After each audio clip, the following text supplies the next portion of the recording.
gimana sih caranya biar kita tahu madu yang dijual itu bagus, biar nggak salah pilih? Mungkin ada tips-tipsnya, Pak. Jadi sebenarnya kan kita lihat dari organoleptik ya, baunya kayak apa, bau khas madu ya, karena mungkin ada yang dicampur air atau permen dicampur, bukan. Permennya di koloni lebah itu menghisap manis-manis itu terus nanti diolah. Tapi hasilnya juga aroma, oh ini madu hutan. Kita kan kalau madu hutan kan pasti bisa tahu. Kalau sering kita ke hutan itu bau-bau tanaman rambutan atau jati itu akan kelihatan rasanya. Sedangkan kalau kita di daerah-daerah yang berbunga-bunga itu kita juga akan ada bau harum. Termasuk taste-nya kalau kita endapkan, cairkan, dia nggak akan kasih air, nggak akan larut gitu ya.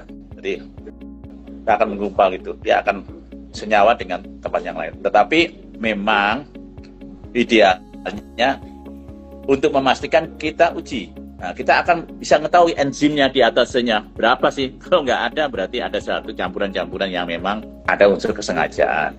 Tetapi memang kondisi musim itu juga bergantung dan termasuk pakannya. Karena pakan berpotensi dia mempengaruhi sekitar hampir minimal 70%. Itu menjadi penting. Jadi kan saya katakan ini madu dari mana? Dari kota besar ya nggak mungkin lah ya. Pasti itu madunya memang jualnya di kota besar, tetapi dia berasal dari daerah-daerah yang memang kita melihat ekosistem seperti itu. Dan yang kedua, kita ini adalah spesies yang paling lengkap.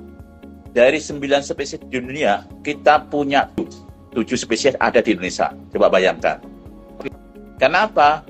Karena negara kita itu tropis dan banyak hutan ya.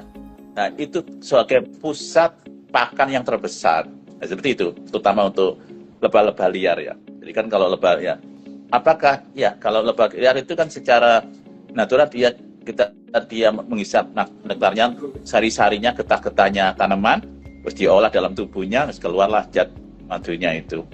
Seperti itu. Artinya apa? Benar-benar memberi manfaat bagi kesehatan tubuh kita. Makanya ayo kita galakkan minum madu setiap hari,